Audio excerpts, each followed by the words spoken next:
Hello and welcome to the latest instalment of the Rangers Women's Supporters Group podcast.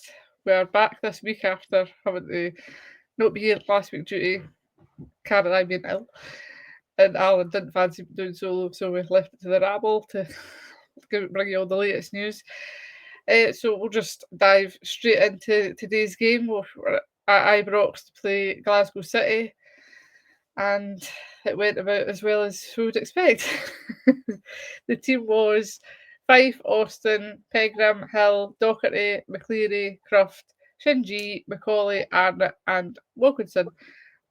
As pretty much expected, Carr, but I think the main standout was good to see Leah Eddy back in the team, well, on the bench within the squad for the first time this season.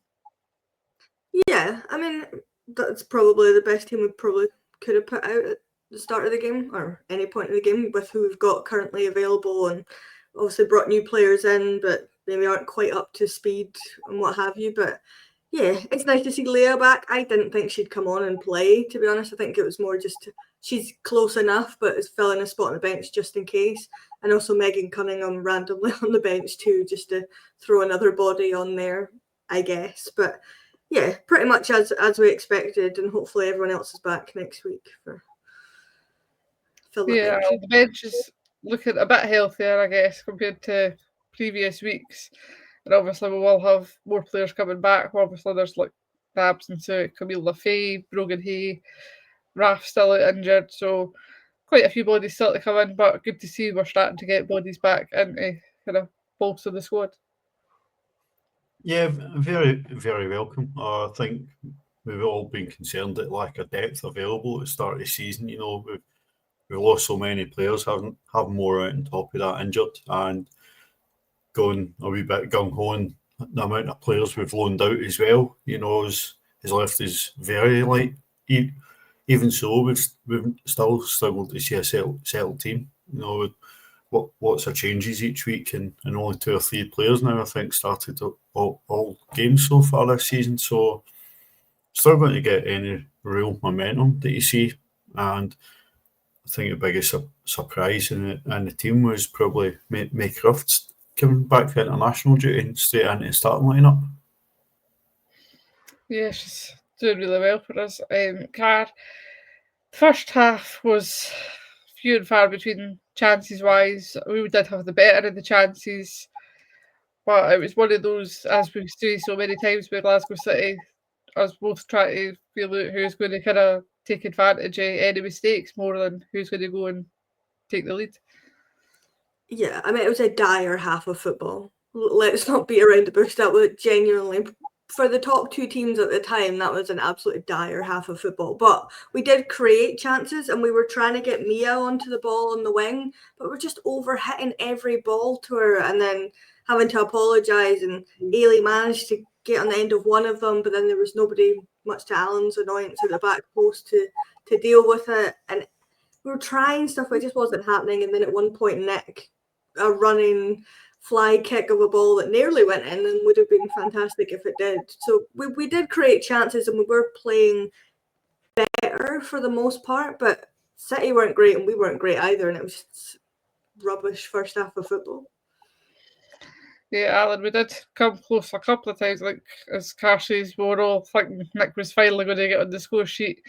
Mia had a chance that just went across the bar, but Glasgow City also had made Jenna get called into action, make some good saves, which kept us in that first half. But it was, for especially the top 2 teams, quite a dull first half. Yeah, it was. Jenna came up big with three really good saves early in the first half, and then I thought we largely controlled the game after the first 10 minutes. I thought it was clear we were looking to get the wide players in with balls in behind. You know, I said when I was on the rabble last week about last week's game, it was something that we were trying a lot last week, and it wasn't coming off. And again today, it was too close to a goalkeeper or too far ahead and running out of play. And I really think both Ailey and Mia particularly will be nursing some really sore hamstrings chasing some of these balls. And if it's a a tactic we're going to use, but we really need to make the delivery better, because both Mia and Ailey were making some great runs and being let down by some absolutely terrible passing. The second half wasn't much better, to be honest. This togetherness that the team keeps talking about just doesn't seem to be really coming through. I don't know if it doesn't help with the bigger pitches and moving between Broadwood and Ibrox, but we seem, personally, from what I've seen, we seem more disjointed than anything. Like, I don't know if it's because we're getting so many players in, it just looks disjointed. They're not really bedding in yet. There was nobody even that really stood out in that full game for us, really, that we were like, well, they've had a really good game. It was difficult to even pick players. Well, I mean, about the player of the match up yet, but to actually decide who was going to go in that, because there was just nobody standing out. They just look so disjointed and like they're no fully understanding what they're supposed to be doing. We're trying different things, but it's not really coming off. Yeah, it's like some of them have been told to do certain things and then the other half have been told to do a different thing, and it's miscommunicated between the two and it's not really working out. But I will say Maycroft had a very good game and managed again to get out of tight spaces with the ball and was trying to create stuff, but it just seemed like everyone else around her didn't know what she was going to do, or I don't know. It was just a bit all over the place, to be honest. But we created, again, some good chances in the second half, but just couldn't pull it off.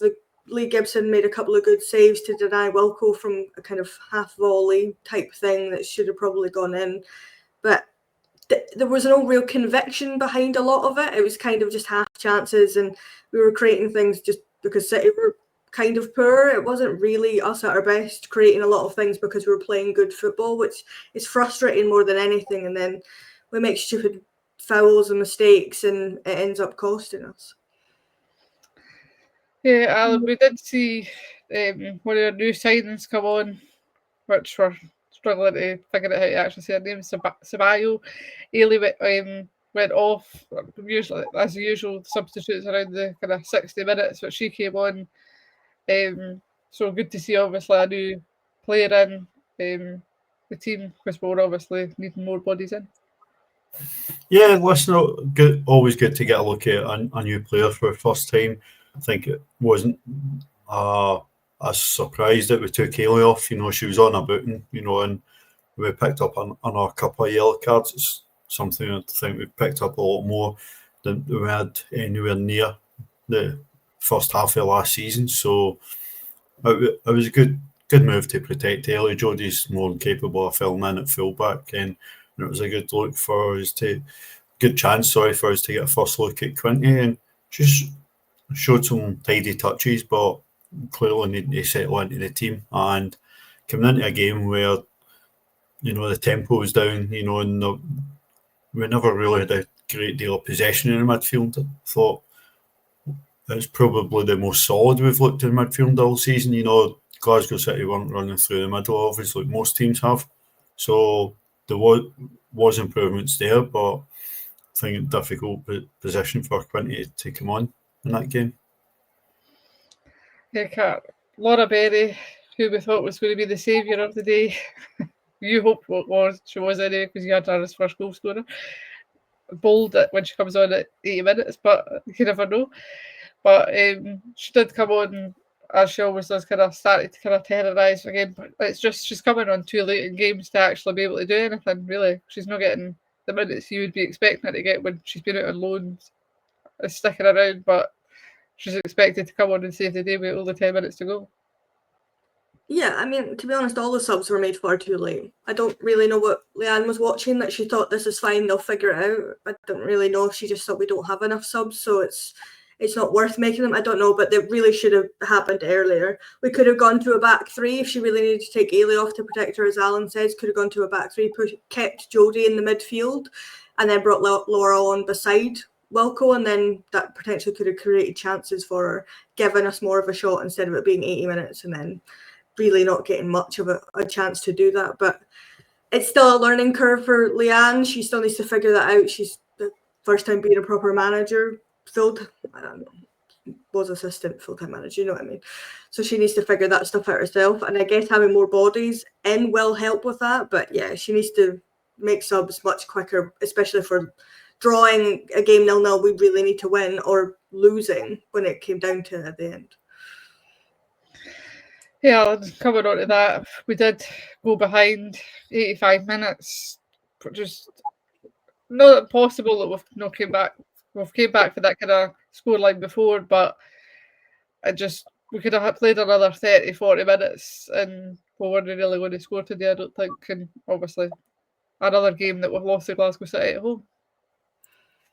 Yeah, I think we've played them 4 times at Ibrox now and lost three and drew 1. So really terrible record, and the more games that goes, not just against City, but generally at Ibrox, the more I wait around the players' necks that'll be. And that's why it was so disappointing that we couldn't find a way of getting the Aberdeen game on last week at Ibrox, which might have helped, even a wee bit. And it was a game of small margins, so anything that gave us any sort of benefit would have helped. But really disappointing to concede that. It was a tired sort of challenge. Mia conceded the free kick, and clearly lucky the referee didn't give her a second yellow, because she clearly got told, that's her last chance. So ball into the box, to keep it alive, we don't deal with it, and second or third player it gets to, in the sort of third phase of that attack, and they beat Jenna, which, if you're on top in games for the majority of the game and you don't take chances, then you're going to end up paying for it. We see it so often in football, and that's exactly what happened.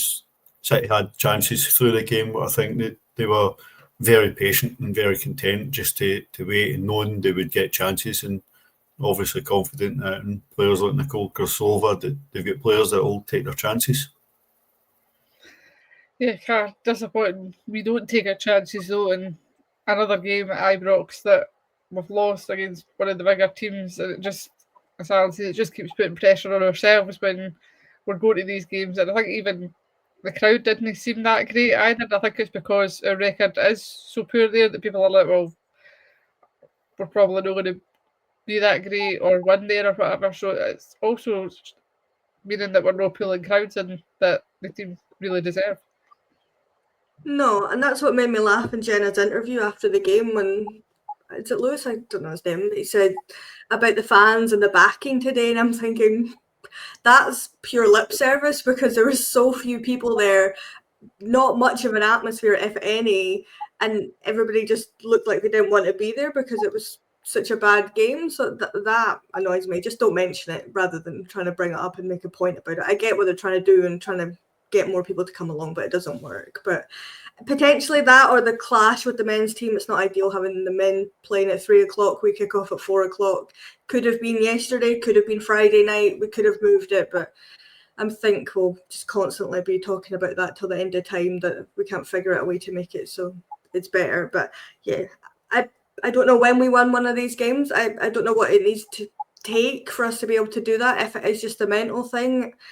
Because City weren't great today, and had we played like we did against Celtic, I think we go and win that game quite comfortably. But it's just something about it, we can't seem to get over that hurdle. And it doesn't, we've changed so many players, so you think it wouldn't matter. We've changed managers, so you think it wouldn't matter, but for some reason we can't get over it. Yep, definitely. So, Alan, have you got a player of the match in mind for today, if you could even pick one? I think there were some decent performances there. I don't think it was a performance that we're going to get many sort of bums off seats, but I thought the game could have been over in the first 10 minutes if it wasn't for Jenna. I thought Jenna had a really good game right through, and conceding late on was probably harsh on the game that Jenna had. She gets a lot of a stick, being a goalkeeper. That goes with territory, but I thought Jenna was probably our best player of the day, and that says a lot about the attacking threat that we carried. But if it wasn't for Jenna, we wouldn't be talking about conceding a late winner. Yeah, I'd agree with that. She's stepped up when she needed to, Car. So would you go with that as well, or are you going to stick with me? I think I'll stick with May just because of her age. She was trying to get stuff going, and I do agree that Jenna was good today. She did what she needed to do. She did her job for the most part. I wanted to give it to Jess, but then she was kind of at fault for what led to nearly a goal. So I'll stick with May. I think she had a good performance today and a not so great team performance. Yep, so we leave the SWPL for a week. We have the Sky Sports Cup up next. Still at Ibrox, Alan, but this time against St Johnstone, 1 o'clock on Sunday. So a chance to actually get bums on seats, score a few goals, and actually get a win at Ibrox. Yeah, I'd certainly think the pitchforks will be out if we don't somehow win against St Johnstone at Ibrox. So certainly helps a 1 p.m. kickoff, or the subway will be open after a game, and everybody going to the game will need to be aware roads being closed around the stadium because of Great Scottish North Run or whatever it's called. Double check your plans before you're going to a game, because there are, I know, Broomloan Road's closed from the motorway down to Edmondson Drive, so we won't be able to get off at the usual junction for Ibrox, and a few roads around Paisley Road West closed as well. I did a quick look. So again, clash of the men being away from home won't sort of help the crowd. You know, it'll be a lot of people won't be able to make both games, so they'll have to make a choice again. Might be helped a wee bit that Falkirk give us about 8,000 less tickets than Livingston do, so some people might not have that choice, but be good to get a crowd along. Good to see the players get to stretch it, the legs on the big park against a part-time team, and it's what you should be expecting, a big win. But we need to be making sure that not just we get through that cup game, but it serves as real preparation for the next league game, which is away to Hibs. Well, don't think of that. Just go for the next one. A chance for some of the newer players to come in and get some minutes in their legs and whatnot, have a good run out. And I think for her to try and get a bit more of a settled team as well. Obviously, it is St Johnstone, so there's probably going to be some rotation, but you'd like to think the new players come in, can get a bit more settled in, and obviously it also gives us another week or so for other players to come back. Yeah, you're kind of torn, aren't you, between wanting a settled team or wanting to give the new players that have come in the full game to kind of bed in and get settled. But I'm sure she'll rotate and make some changes. Hopefully not the goalkeeper. I think we just keep Jenna for the rest of the season as long as she's fit and firing. It makes sense, because I don't think changing that's of any use to anyone, to be honest. Yeah, just hopefully some goals, a good performance would be nice. Get confidence up in the players, get your passing to where you want it to be rather than 6 feet in front of where it's supposed to be would be nice. And just, yeah, we've got a few games coming up at Ibrox, so hopefully that'll then get confidence up, minus the Hibs game, but we won't talk about that. Yeah, we'll discuss that next week. Don't want to give ourselves a headache. Alan, have you got the loan report for us? Yeah, I've got the majority of the loan report. For some reason, Gap Cairn have posted absolutely nothing about their team lineup on social media. They did win 2-0 against Dundee United, which is a great result for him. So hopefully our 3 loan players were involved there. Sophie Townsend played 90 minutes for Hamilton again. Really don't understand why we've loaned her out to Hamilton to get a chasing every single week when she could benefit and add something to her squad. But she's getting plenty of minutes, and I'm sure she'll be doing well. Sophie Black played 81 minutes for Motherwell. They won against Aberdeen, and Lily Boyce was on the bench but didn't come off. So Sophie Rutherford played 90 minutes for Queen's Park, who won 4-1 against East Fife. Another 90 minutes in the tank for Sophie, doing well there. Casey McKenna was an unused sub for Spartans. They won 3-1 away at St Johnstone, who we obviously play next week. Lucy Livy played 68 minutes for Boroughmuir Thistle. They had a big win today for 5-0, and Lucy got one of the goals, but the saving it best to last. Natalie Bandura with another 90 minutes for Spartans, and the Spartans won 3-1. Natalie Bandura scored all three and had another one chopped off for offside. So starry week for us is certainly young Natalie, who I think has now scored more goals than she's played games for Spartans. That's phenomenal, Cara, isn't it?